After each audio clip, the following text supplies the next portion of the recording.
Definitely tough. The Browns already eliminated from playoff contention. So, Neek, you think Baker should be returning next season as the Browns starter?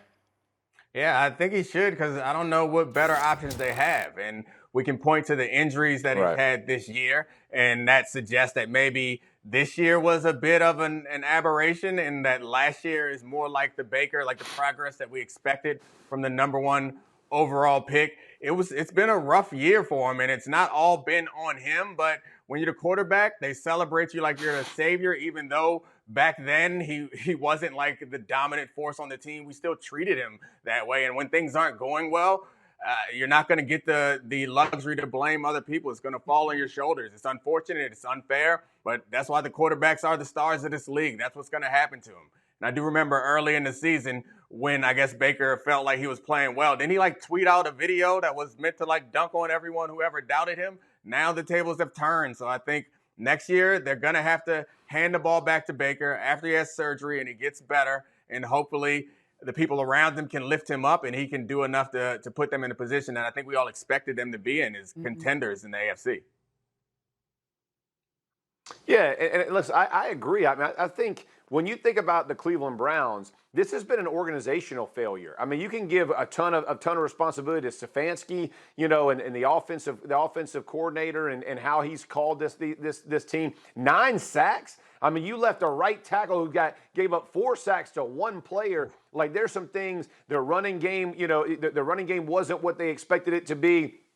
You look on the defensive side that we thought would potentially carry this football team. And I absolutely agree. There's a lot of blame to go around. Baker Mayfield being injured in week 2 definitely set this football team back. But, I mean, special teams failed them at times. Defense did. Offense did. You can bring back Baker at a cheap number. I know it's like $19 million or 18 and some change. You can build around him and continue to get your organization and your team stronger because you can win with him. You saw that last year in the playoffs. It's not maybe because of him, but you can win with him, and that's all you're trying to get is a chance in the NFL to make the playoffs and make a run. If you can build the talent around and it performs up to the level of expectations, I think you have a real conversation with the Cleveland Browns because we talked about it before the season.